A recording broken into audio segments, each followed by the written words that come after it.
Number 1, horn wiper ఇసుకలో దాక్కుని కేవలం కళ్ళు కొమ్ములు బయటపెట్టి వేట కోసం వేచి ఉంటుంది. ఫ్యాక్ట్ నెంబర్ 2, తెల్ల హంసలు సాధారణంగా జీవితాంతం జంటగా ఉండే భాగస్వాములను ఎంచుకుంటాయి. ఫ్యాక్ట్ నెంబర్ 3, మనం ప్రతిరోజు సుమారు 20,000 సార్లు శ్వాస తీసుకుంటాము. ఇది ప్రతి ఏడాది సుమారు 7 మిలియన్ శ్వాసలకు సమానం. Fact number 4, bee humming birds ప్రపంచంలోని అతి చిన్న పక్షి. దీని పొడవు సుమారు 5 సెంటీమీటర్లు మాత్రమే ఉంటుంది. ఫ్యాక్ట్ నెంబర్ 5, వాటర్ బేర్లు అంతరిక్షంలో మరియు అత్యంత కఠిన పరిస్థితుల్లో బ్రతికే సామర్థ్యం కలిగి ఉంటాయి.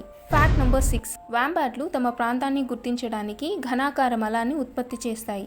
ఫ్యాక్ట్ నెంబర్ 7, మగ జిరాఫ్ వీవిల్స్ పొడవైన మెడలను కలిగి ఉంటాయి. ఇవి జత కోసం పోరాడటానికి ఉపయోగిస్తాయి. ఫ్యాక్ట్ నెంబర్ 8, సైగా యాంటిలోప్స్ పెద్ద ఉబ్బిన ముక్కులను కలిగి ఉంటాయి. ఇవి ధూళిని ఫిల్టర్ చేయడంలో మరియు శరీర ఉష్ణోగ్రతలను నియంత్రించడంలో సహాయపడతాయి. ఫ్యాక్ట్ నెంబర్ 9, పింక్ డాల్ఫిన్లు అమెజాన్ నదిలో మాత్రమే ఉంటాయి. ఫ్యాక్ట్ నెంబర్ 10, సహారా డెజర్ట్లోని ఫెనెక్స్ ఫాక్స్కు అత్యంత పెద్ద చెవులు ఉంటాయి. ఇవి శక్తివంతమైన వినికిడి శక్తిని కలిగి ఉంటాయి.